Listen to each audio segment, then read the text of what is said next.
Hello, welcome to this video. This is Innocent Ndwagba, and today we'll be looking at what money really is, okay? And we've been doing lots of comparisons, we'll be having lots of discussions, but today I want to share with you 8 criteria that anything you're gonna consider as money should have, and you will see that 2 things currently meet this criteria, not the pounds, the gold, not the pounds, the dollar we currently have, but gold and silver meet these currencies. So stay with me to the end. I'm with my book here and we'll be looking at these things very quickly.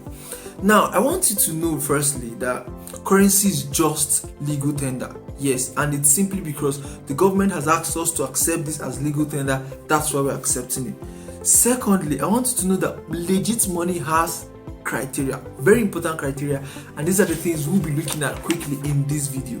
Now, there are 7 characteristics, 7 important things that anything you're going to accept as money should meet, and I will share with you while some of those important things, yes, remember we talked about moving trust from things to people, while some of those things are no longer accepted as money in our today's world. So quickly, durability. Now, talking about durability, this is the reason why salt is no longer accepted as money. Anything you're going to accept as money has to be durable. Okay, it has to be durable. The second is divisibility, right? Now, this is the reason why we've stopped accepting things like paints. These things be accepted as money before, but how can you divide these things? How can you divide paint? So these are some of the reasons why we no longer use things such as paint. Now, the other is convenience of use.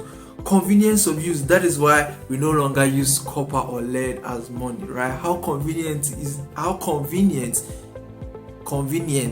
it for you to use copper as money?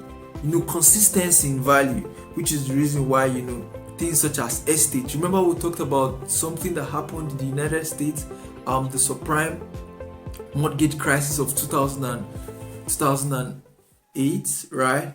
Check out for that video. But now that's the fourth. The fifth is it must have intrinsic value. Now, it must have value in itself, not the value you give. It must have value. It must have its own value. Okay, value in itself, and that is why paper money doesn't fit into this, right? The next is it must be limited in supply.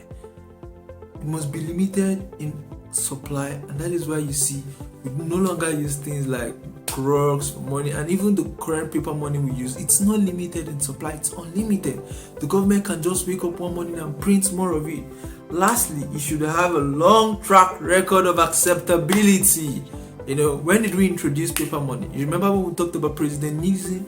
Alright, I'm not going to go into that. Remember when we talked about the florins? I'm not going to go into that. Check out the video as well. Now, if you observe meticulously through these 7 points, you'll see that just 2 things meet these: gold and silver. Gold and silver, right? And cryptocurrency comes in to play the same vital role, guys. So I hope you learned something from this video. Majorly, we talked about 7 criteria that anything you're going to accept as money should have. All right, that being said, I'm going to see you in the next video. Bye for now.